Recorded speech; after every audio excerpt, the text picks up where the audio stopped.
And we're absolutely delighted to welcome Olena Lennon to talk to us about what's going on in Ukraine. Briefly remind you, she actually is from Ukraine. Now, she came to the U.S. to go to college in Nebraska. How Middle American can you get? She knows us, she knows there. So that's, I think we're very fortunate. This is your fourth time, I believe, that you've spoken to us. And she was here earlier this year, and at that time it was before the meeting in that Oval Office meeting that seems to have been sort of a sea change in relations between America and the world, and particularly Ukraine.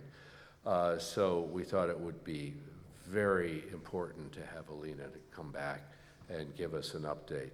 I will also note that as you go out, David's essay on Ukraine is out there on the table, so if any of you want to take it with you, please feel free. And without further ado, let's welcome Olena Lennon and look forward to a very interesting hour. There will be Q&A at the end. Thank you. Thank you. Well, thank you so much, and thank you for that introduction. And thanks for having me back. Every time I do this, I guess it's been 4 times now, I promised I'll come back with good news next time, and I lied.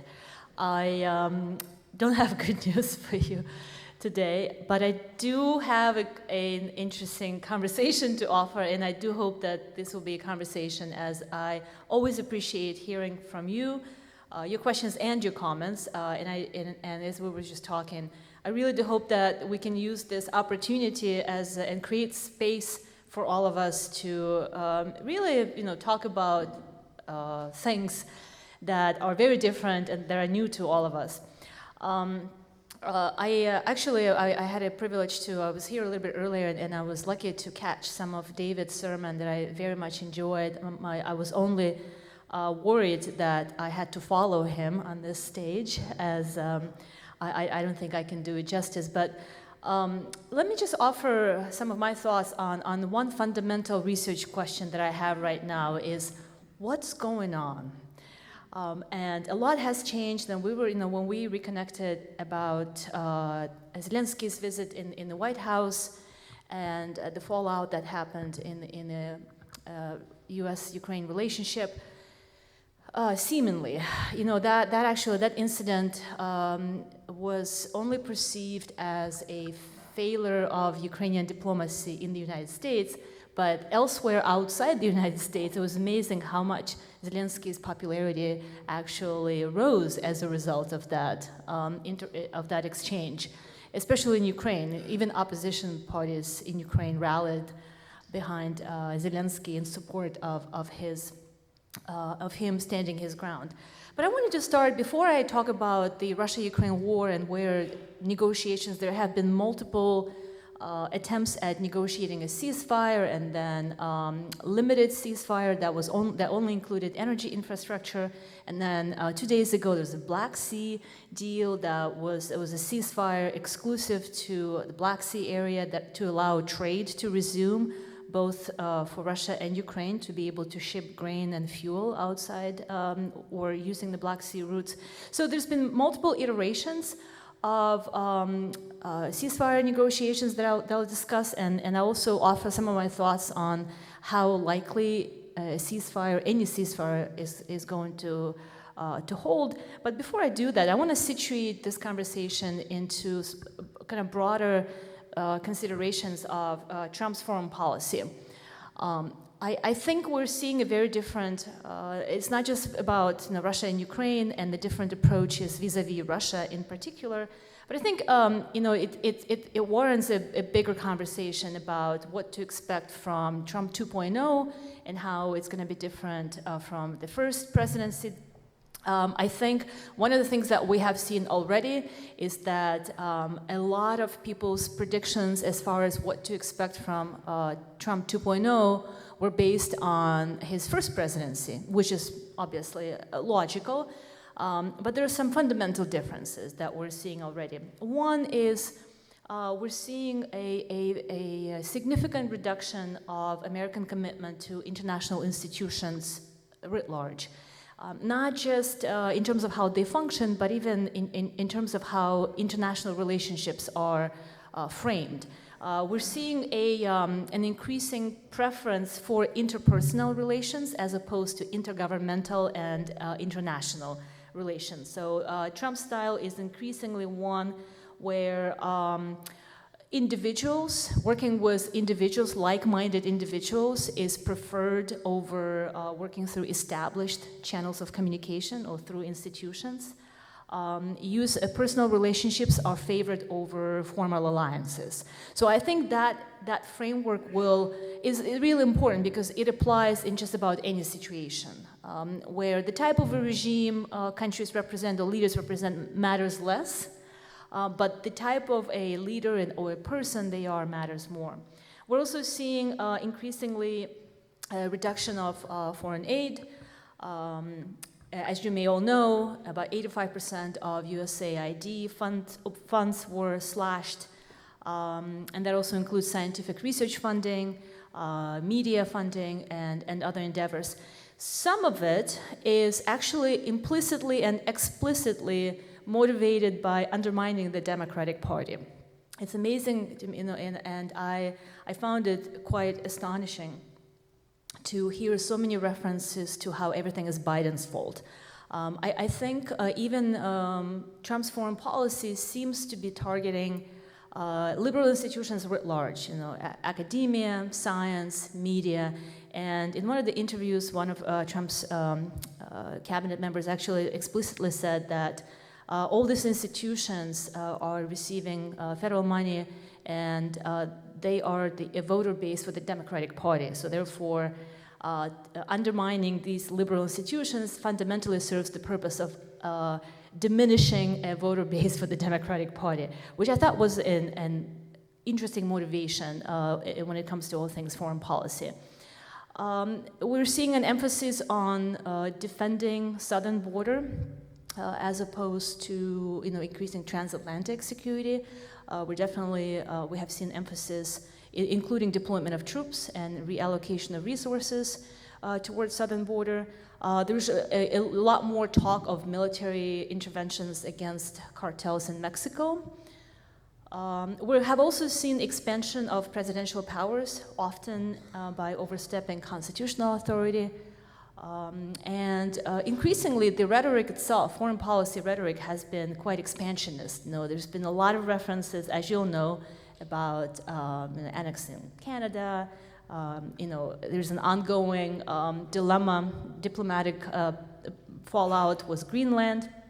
There's talk of the Panama Canal to be controlled by the U.S. and even talk of Gaza Strip to be directly put under the U.S.'s control. So what I think is also happening here is less about the idea of nation states and international institutions. Even the idea of the collective West is receding. And I wanted to quote from Michael Kimmage in his great article in Foreign Affairs recently, where he talked about just fundamentally a global order in which sovereignty and nation states are less relevant than self-styled personalist regimes, personalist leaders that describe their sovereignty and their national security concerns in terms of protecting their civilizations. So we're in this new world order that resembles the clash of civilizations based on Huntington's iconic work in the 90s. Just a few quotes here to support that. India's Prime Minister Modi described democracy in India is the lifeblood of Indian civilization. Erdogan, Turkish president, talked about the Turkish civilization as one of conquest. Xi Jinping said Chinese civilization is the only great uninterrupted civilization that continues to this day in a state form. Vladimir Putin said Russia is a distinct civilization that must be protected through genetics and other advanced technologies.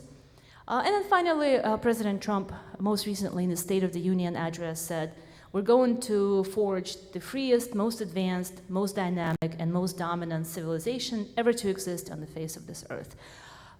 So in that way, to me, it seems as though the U.S. has joined a constellation of self-styled leaders who describe national security concerns and who describe national interest in terms of protecting a certain civilization.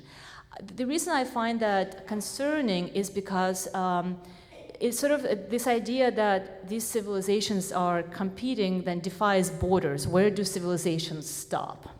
Then this idea of nation-state sovereignty and sovereign borders, it just becomes obsolete because as Vladimir Putin has been saying for a while, that Russia doesn't stop anywhere.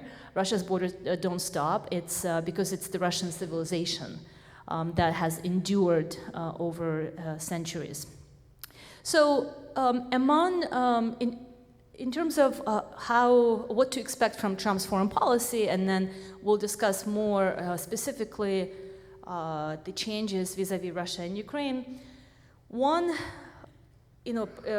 particular sort of group of people or foreign policy is also defined by increasing pivot toward Indo-Pacific and Asia, this is a group that is known as Asia Firsters.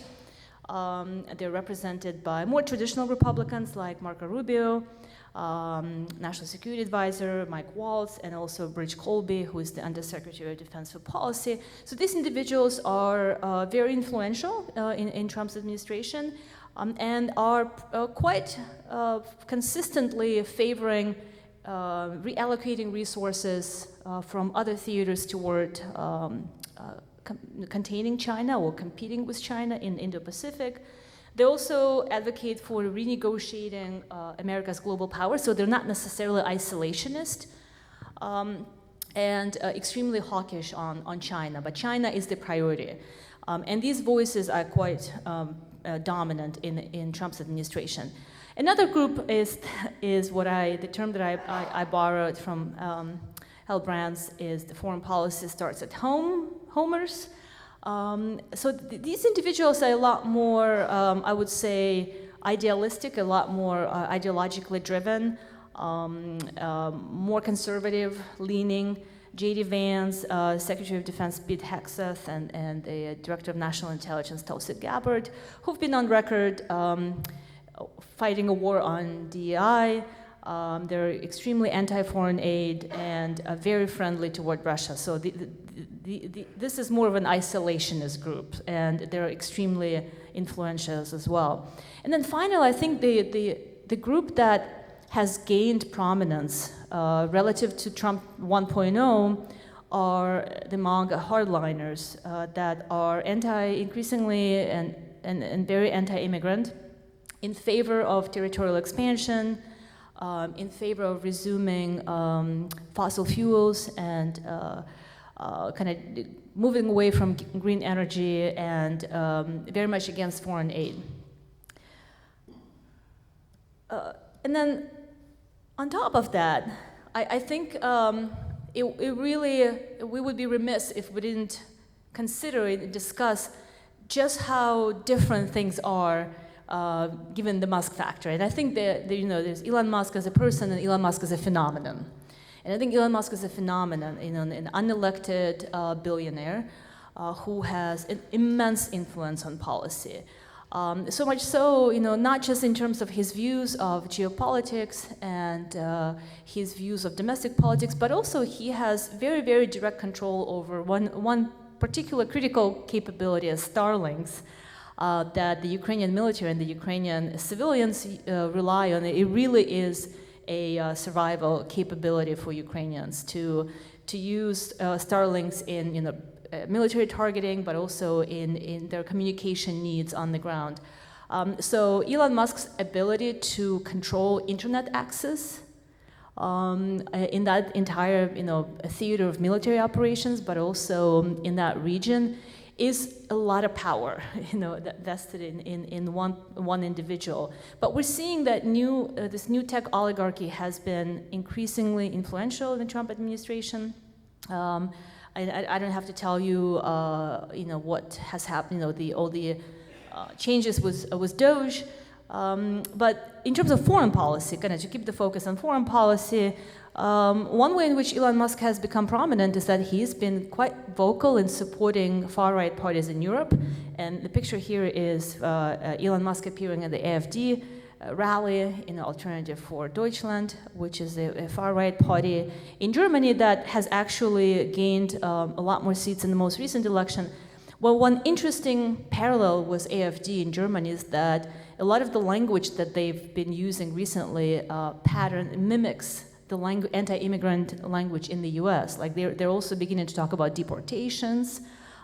They've talked about how there's this campaign against immigrants who are presumably not contributing to the economy. So some of the language that's being used that's very, very radical in the German context, including deportations.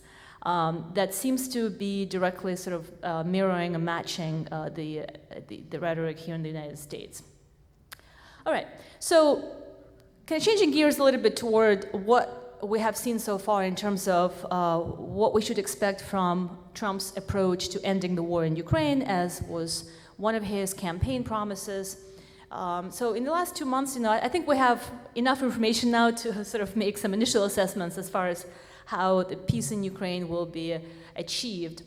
So Trump's peace plan basically consists of Ukraine ceding currently occupied territory controlled by Russia, and that includes 5 regions along the southern eastern border. It's an 800-mile front line that in Trump's view, should be monitored and should be deconflicted entirely by the Europeans. Although, as we have seen lately, the Europeans sort of rose to the occasion rhetorically, but in the last week, it significantly toned that down to where it started out with a peacekeeping force, and now it's a reassurance force. Recently, even Prime Minister Starmer even changed the rhetoric to, we will most likely help Ukrainians with air defense, not troops on the ground. So we're seeing that already they're scaling down those ambitions. Trump also thinks that Ukraine should forego its NATO aspirations for at least 20 years, which is Putin's preference. We are likely to see, already we're seeing scaling down of US military support, improving relations with Russia. And most interestingly, I thought it was quite interesting that when Zelensky visited and Trump said after the fact that Zelensky is not ready for peace. He can come back when he's ready for peace. And to me, that really indicates that there is a specific formula that Trump has in mind, and that is peace on Russia's terms. So when he says Zelensky is not ready for peace, that basically means Zelensky is not ready to capitulate. And that says it all. And he's right. Zelensky is not ready to capitulate. Ukrainians are not ready to capitulate, as I will show in some of the public opinion polls. And Steve Witkoff is a recently appointed special envoy to Ukraine, Russia, well, more Ukraine, US-Russia negotiations. They're bilateral formats.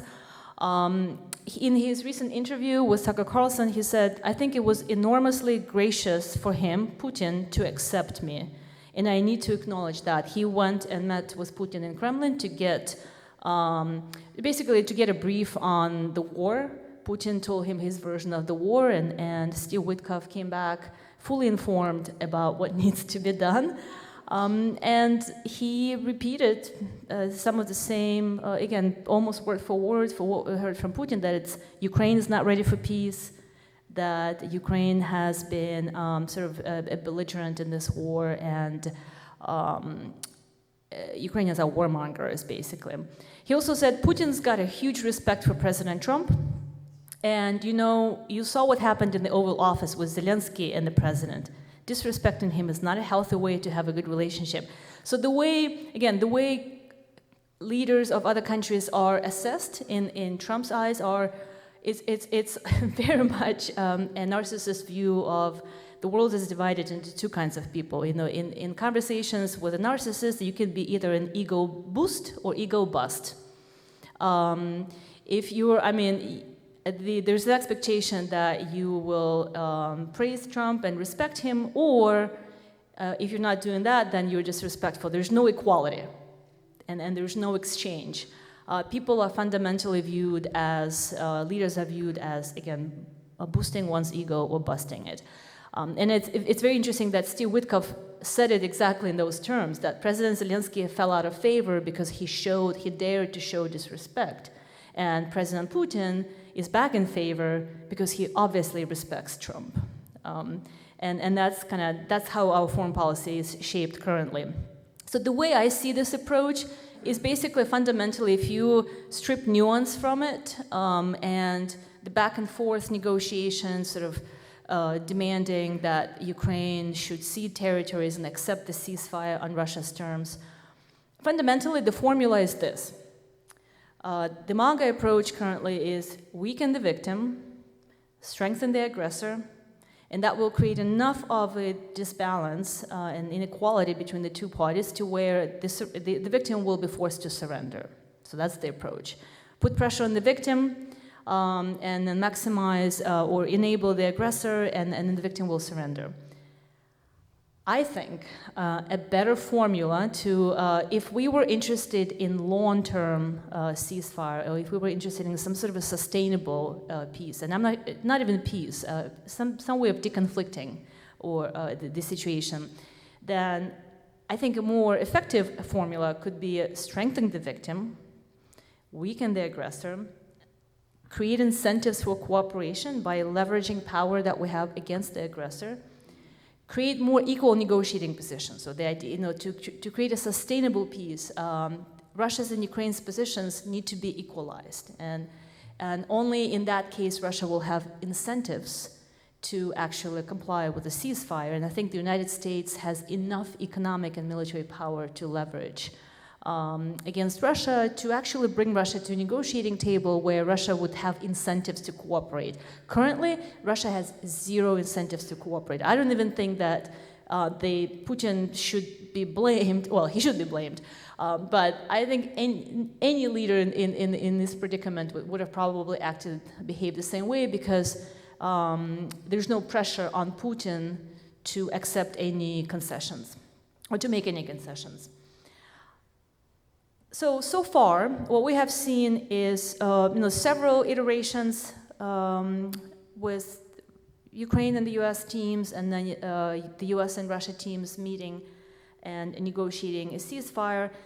The first iteration of a 30-day ceasefire, immediately collapsed because the Russians started firing missiles into Ukraine before even, shortly after the agreement was signed. Then the ceasefire was calibrated a little bit to be more realistic, where the two sides agreed to hold strikes on energy infrastructure, and they really hamstrung Ukraine because Ukraine only strikes military targets. The Russians strike, civilian infrastructure in all regions of Ukraine. That failed immediately. The next day, it collapsed as the exchange of fire resumed. And then most recently, 2 days ago, a Black Sea deal was signed to end the use of commercial vessels for military purposes by the Russians and resume shipping of grain and fuel. Now, that all sounded great, and there's a lot of great reports and great headlines, very promising headlines, across multiple media sources. But the devil is in the details, as always. And the details are that Russia currently controls about 16 Ukrainian ports that are heavily mined. It's impossible to ship anything out of those mines. On top of that, there are 3 ports that are still available to Ukraine, and most of them are around Odessa. Well, the Russians have not hesitated to actually deploy these Iranian drones and strike Odessa ports after the Black Sea deal was signed. The reason this deal is not likely to hold or favor Ukraine is because one particular advantage that the Ukrainians have had in the last 3 years is that how amazing their anti-naval capabilities have been, and how much of naval power, Russia's naval power, they've been able to destroy. That has been one of the most fascinating aspects of this warfare, because Ukraine does not have a navy, and it has depleted about at least a quarter of the Russian navy. A lot of it has to do with Ukraine developing it's a homegrown, it's an indigenous capability that they developed, is the anti-ship missile that's actually designed and built in Ukraine. And they've been very successful in deploying those. And the reason they've been able to deploy those because they're homemade. So they didn't have to get the green light from any of their Western partners to strike Russian targets on Russia-controlled territories. So this deal is not likely to favor Ukraine, and it has also collapsed. Yesterday, the Russians have launched 170 Shahed drones, including on Odessa ports. So that speaks for itself. So what are the Russian demands? I think that it's important to keep in mind that even though the conversation revolved around Ukraine ceding 5 of the regions, about 10% of Ukraine's territory, fundamentally this is not about territorial control. Russia's objectives remain the same, and they've made those clear time and again. That Ukraine must be a neutral country. So the Russians are demanding that Ukraine should change its constitution and adopt neutrality, geopolitical neutrality. Now, for that to happen, well, first of all, it's just completely unrealistic, because it's, again, Ukraine is a victim. Ukraine is a victim that's fighting a military aggression. So accepting neutrality, again, equates capitulation. However we phrase it, it still adds up to capitulation. Also, no sitting president of Ukraine will accept neutrality because it's a constitutional amendment. And Ukraine is currently in wartime, martial law is in effect, and they haven't even been able to hold elections in wartime. To change Ukraine's constitution to accept neutrality would be political suicide, and it's just plain impossible in the current situation. And ultimately, what Russia needs is control of Ukraine's domestic politics and of Ukraine's geopolitics. It needs Ukraine to be pro-Russian. The only form in which Ukraine is acceptable to Russia is under Russia's control. It cannot stand a pro-Western, pro-NATO, and pro-EU Ukraine. And all those, and the pro-EU and pro-NATO orientation are actually enshrined in Ukraine's constitution. And that is for a reason. Ukraine actually made those constitutional amendments to, again, to enshrine that geopolitical orientation in its constitution, precisely so that it would be protected from changes in domestic politics. So if by manipulation or by democratic processes, a pro-Russian government were to come to power, they would not be able to automatically change Ukraine's direction. It would have to go through a constitutional amendment process, and that would be much more difficult. So that was sort of like an insurance policy to prevent Ukraine from turning back into the Russian orbit. So far, Zelensky has, the last plan that Zelensky presented last year consisted of this, it's a 5-point plan. There has been several versions of it, but largely they remain the same. Ukraine needs long-term security guarantees, whether it's in NATO or some other constellation of forces or coalition of the willing, bilateral, multilateral format, however it can be configured. But the goal for Ukraine is, even if they freeze the line, there's absolutely no assurance that they can be protected against Russia's future attacks. And so far, the Russians have signaled in every way that they're dedicated to this war, to continue this war campaign and likely even beyond Ukraine. So, what can if we talk about what the U.S. can leverage against Russia, as we talked about negotiations, in my opinion, the United States is just not even utilizing its leverage to be a true mediator in this process. So far, what's the point of the U.S. Between Ukraine and Russia if all they're saying is repeating Russia's message? So it's like the goal of a mediator really is to use that power of the mediator to create conditions to where two parties could actually have incentives to cooperate. And so far, Americans have completely, dismissed their own agency in this process. And there's still a lot that the United States can do to leverage its economic powers. And a lot of it has to do with denying Russia its oil revenue. If you look at the numbers, so these are statistics for Russia's fossil fuel exports. In the year preceding the invasion, you see that, so about 264 billion, the Russians made about 264 billion in selling energy. The first year of invasion, that number actually went up significantly. So sanctions still didn't take effect. Second year of invasion, it went down, but only slightly. They continue selling oil and gas. And then in the third year of invasion, again, the sales went down, but not significantly. So what we're seeing is that even though the European Union imposed sanctions on Russian energy and they've almost discontinued purchasing fossil fuels from Russia, although European Union is now the largest buyer of Russian LNG. They don't buy crude oil and gas anymore, but they're actually buying Russian LNG because it's cheaper. But what we have seen, though, is that because how desperate the Russians have been, they discounted their fossil fuel energy significantly, and China, India, Turkey, South Korea, and Brazil took full advantage of that, and now those countries took the place of the EU in buying Russian energy. So they are profiting from their energy sales just as much as they used to, only, again, it's not a significant decrease. So it still remains a significant vulnerability. Russia's economy is still heavily reliant on energy exports, and the United States still has a lot of economic power to use that vulnerability to create pressure on Russia.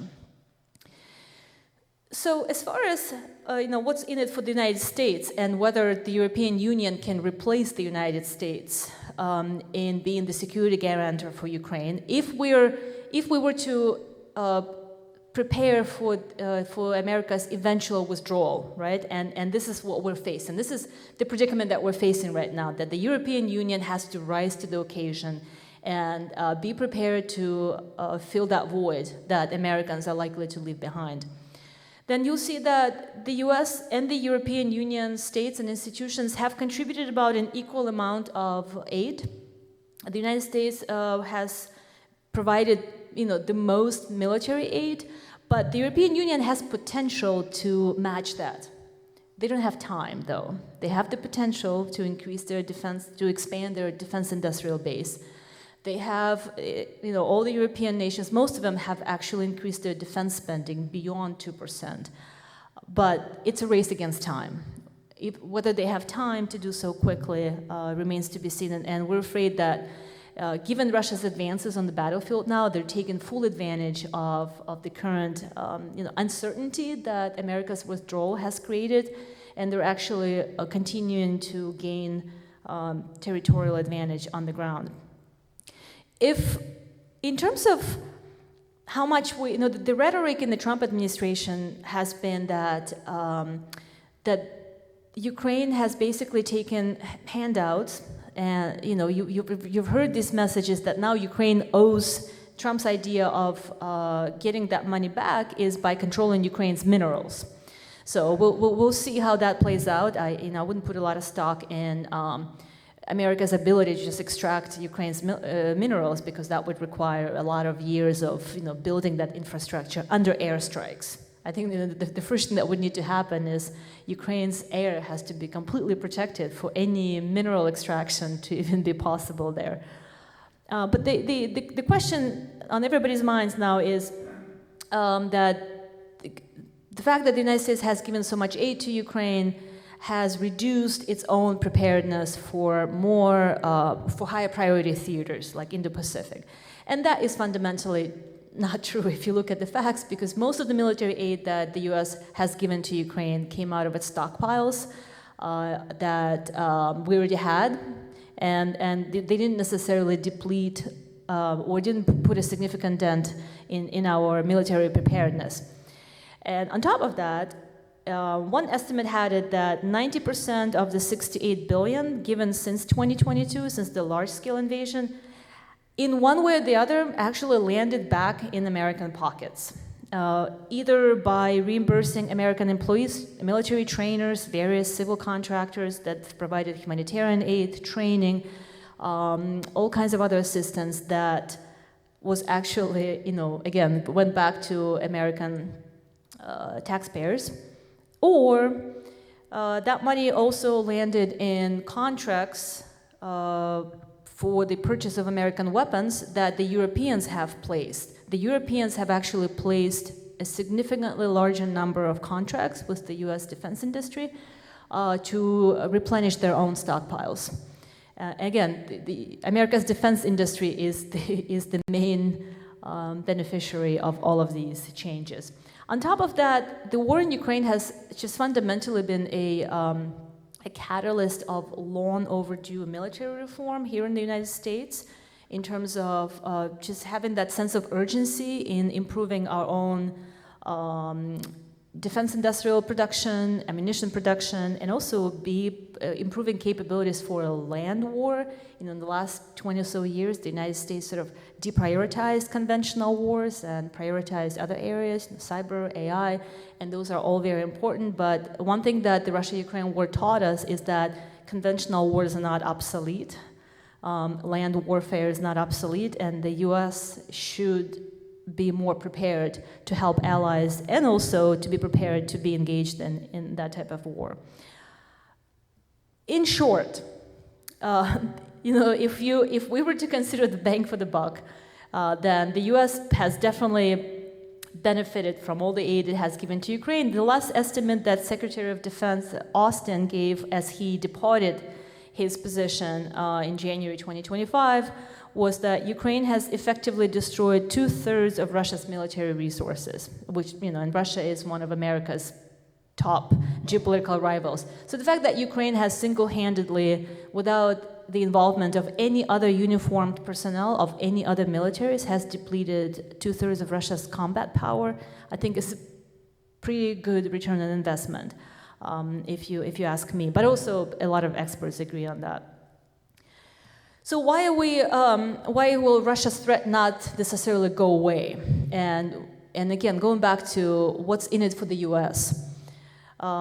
Increasingly, a lot of European intelligence services are reporting that because Russia's conventional power has suffered so much and because they're so bogged down in Ukraine, they've really doubled down on hybrid attacks, on any type of asymmetric measures, by undermining energy infrastructure in Europe, cutting undersea cables that connect energy pipelines and provide communication networks.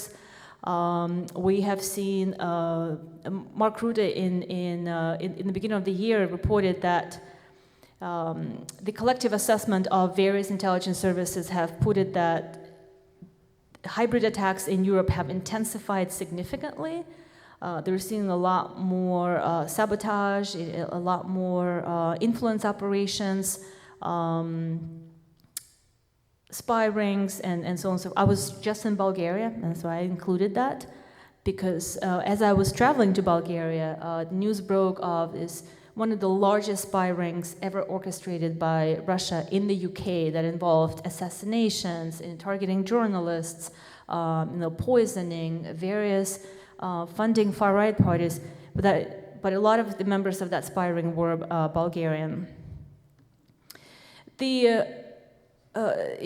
In terms of where the disconnect is between America's threat assessment of Russia and European, then it's actually quite drastic. Most European intelligence services have, in the last 2 years, put out assessments that, based on their threat assessment criteria, it's very likely that Russia will attempt to test Article 5 within 3 to 5 years. that the ultimate goal remains to undermine credibility of NATO and to fracture the European Union. And coincidentally, with all the Russian efforts to do that over the years, Trump has done more to achieve that goal in the last 2 months than Putin in the last 20 years. Fracturing the European Union, disengaging from European security, defunding NATO, testing Article 5. So all of those, I don't think Trump is actually, following Russia's orders, but he's just a similar type of a leader, and I think his view of the world order is similar to that of Putin's. So in some ways, he's actually assisted Putin in achieving those objectives of kind of undermining European security. But if you look at, German, I know maybe less trusted intelligence service, but Estonians have been quite robust in their investigation of Russian, particularly hybrid attacks. So, more importantly, I included this quote from General Patrick Sanders, who kind of went beyond military capabilities and said that fundamentally the current security environment requires a cognitive shift in people's perception of Russia as an enemy, not just as an opponent. So what should we expect so why is the threat not likely to go away? And it's not even about Putin. There shouldn't be any expectation that Russia post-Putin will necessarily be a different country. Because, it is a personalist regime, and in a personalist regime, political elites see their fate intertwined with the fate of the leader. We've seen it time and again, that removing the leader of an autocracy does not change the system, right? The system persists. On top of that, currently, repression is the main tool of stability in Russia, and there's no expectation that it will change. So Russia post-Putin, whoever comes to power post-Putin is not likely to deviate from this geopolitical orientation, because the main goal in Russia is to create an alternative center of power to that of the US, EU, and China. Russia sees itself as a civilization, right? And it sees the US and the EU as fundamental threats to Russia's view of European security architecture as one that's defined by spheres of influence, not by sovereign borders. Those of you who read Russian, anybody here reads Russian?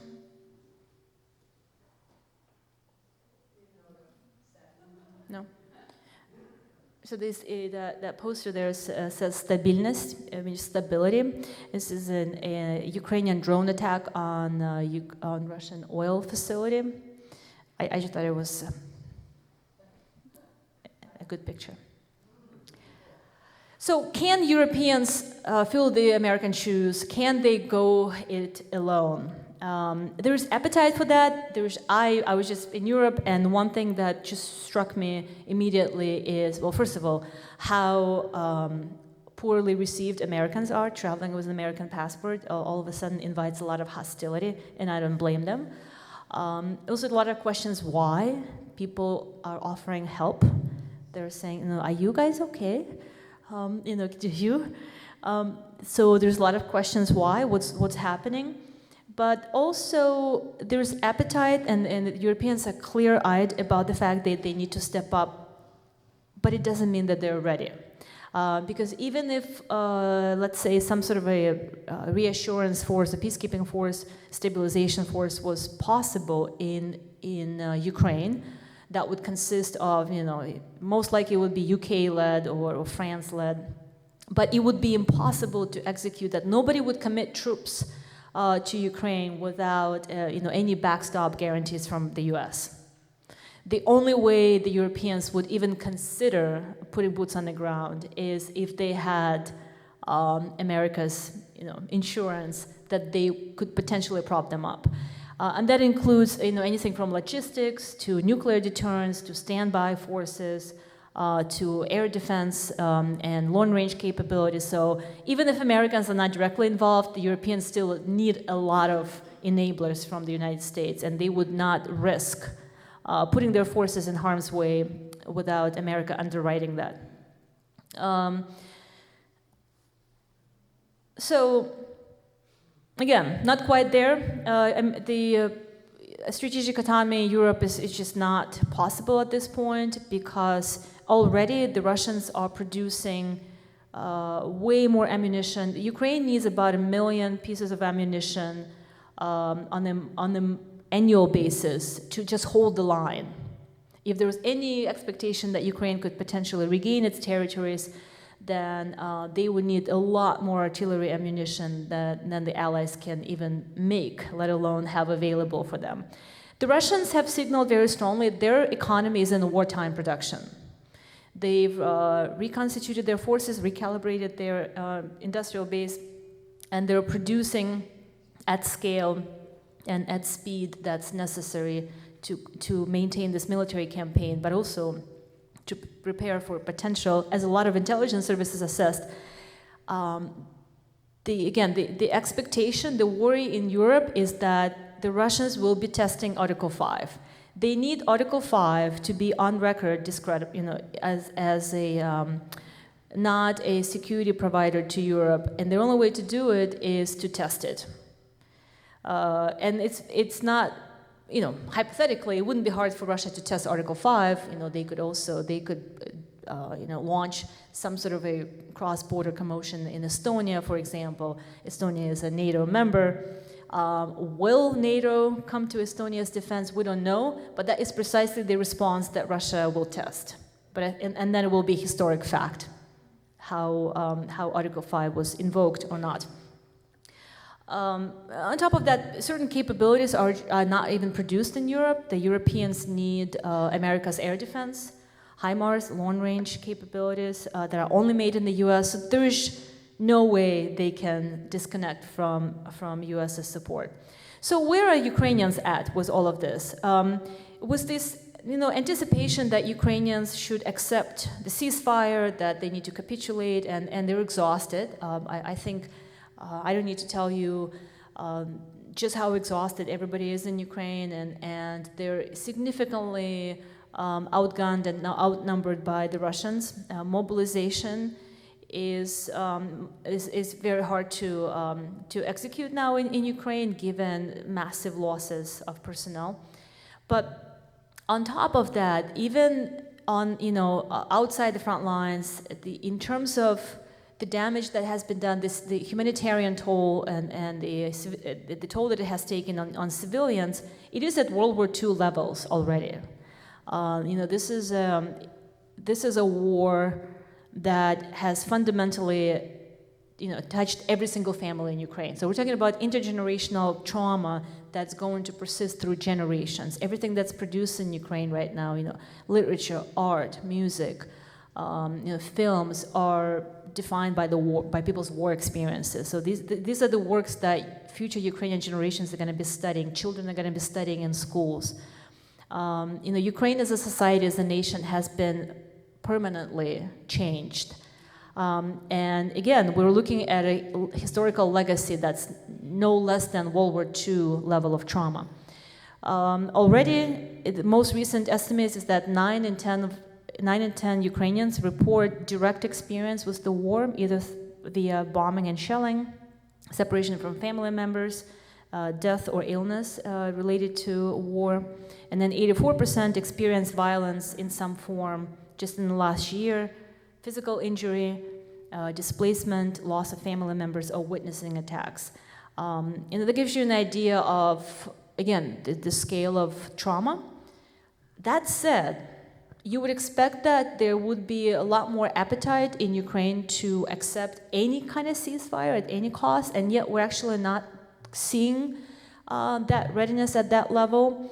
In 2022, only 33% of Ukrainians said that they would cede Crimea, Donetsk, and Luhansk in exchange for a ceasefire. In 2024, that number went up, but not significantly. And then in terms of whether Ukraine would accept neutrality or if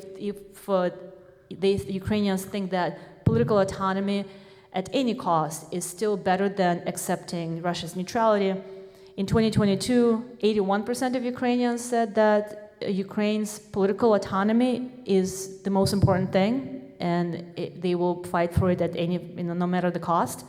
In 2024, it went down a little bit, but still 77%.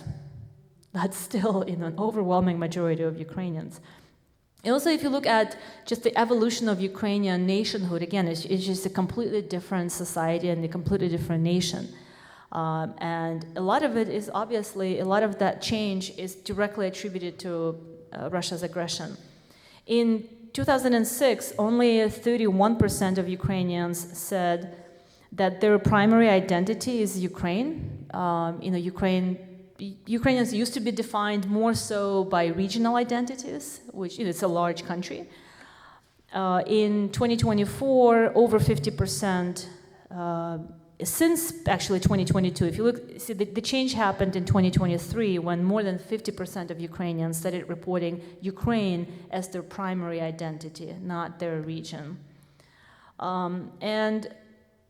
The considerations of whether it's worth, Ukrainian democracy is worth fighting for, whether democracy is a superficial, value system, and if it's even worth it. Again, you'll see in public opinion, it hasn't really changed in terms of, it changed a little bit from last year, but when Ukrainians were presented with this question, which form of government do you think is most desirable for Ukraine? The majority of Ukrainians say democracy. Again, we're seeing this commitment to making this historical existential choice of turning away from Russia and continuing the fight for their political autonomy, whatever the cost. In the interest of time, I'll skip some of these slides to talk about what to expect from a ceasefire. Here's why I personally don't believe that it's realistic, a ceasefire is realistic now, partially because of what I said earlier. Russia's and Ukraine's positions are so fundamentally asymmetric that a ceasefire at this point means capitulation, because there's absolutely nothing that has been done to equalize those two negotiating positions. Will it hold? The Ukrainian point of view is that these are not serious attempts at a ceasefire, because Trump is more interested in a quick fix and declaring victory, much like Putin. He's also interested in declaring victory for the sake of declaring victory. So they are cautious about giving up too much because they expect that Americans will abandon them anyway. So they need to be preparing for a long-term future without the United States, potentially. Russia has had battlefield advantage since throughout 2024. There's absolutely have no incentive to come to a negotiating table at a time when they're actually gaining territory. That just doesn't seem to have any logical sense. Putin's objectives remain not just controlling Ukraine, but changing the entire security framework in Europe, where Russia is a key security player in Europe. So far, they've felt excluded from the process. EU and NATO are fundamentally have irreconcilable positions when it comes to how security is viewed, where sovereignty and borders matter. Russia wants to return to spheres of influence, and the Russian civilization having no limit in terms of its power and influence. Putin's demands are unrealistic. Capitulation and demilitarization of Ukraine are unrealistic at this point. Even if Zelensky administration is somehow overthrown, the Ukrainians will not stop fighting. They'll keep fighting as insurgencies. And I think this is something that we've discussed so many times, that even if Ukraine's national forces are defeated, Ukrainians are now armed and motivated. There will still be at least some amount of insurgencies operating and fighting Russian forces, no matter what, including PMCs, the private military contractors, a lot of foreign fighters, professional mercenaries fighting in Ukraine, and I think we're not going to see that ending anytime soon either. Russia has ramped up its defense production to prepare for the long war, so they're in it for the long haul. Again, there's absolutely no incentive for them to stop the war now when they finally have the momentum is on their side, escalation advantage is on their side. Geopolitics, the American politics are actually in their favor. There's absolutely no incentive. Okay, so this probably, we could have just started with that. There have been at least 30 attempts at a ceasefire since the war started in 2014. Minsk 1, Minsk 2, there have been so many different iterations. UAE negotiated a ceasefire, Turkey, so many countries positioned themselves as mediators, and they have all collapsed. I think if we were to believe that past behavior is a good predictor of future behavior, then I think we would probably see, we wouldn't put a lot of stock in this ceasefire holding. And then failure of enforcement, fundamentally. However it's configured, there's absolutely no political will or even capability to enforce the ceasefire without putting boots on the ground. And I think it's quite fair to say at this point that Americans will not do it and the Europeans are not going to do it without Americans. They may in a year's time, but not in the immediate future. So what should we expect broadly? I think we're now entering a world where rules and borders are receding. This idea of collective West is receding. It's a world order of interpersonal relations, transactionalist globalism of sorts. We are fundamentally rejecting nation building as an American objective, right? As our foreign policy objective. We don't want to do that anymore. There's a fundamental loss of trust. To me, that's the most dangerous. And I was just in Europe, and I was shocked at how serious Europeans are about fundamentally mistrusting Americans, particularly among intelligence services. A lot of European intelligence services have reservations about sharing intelligence with the Trump administration because they're not quite sure where it's going to end up.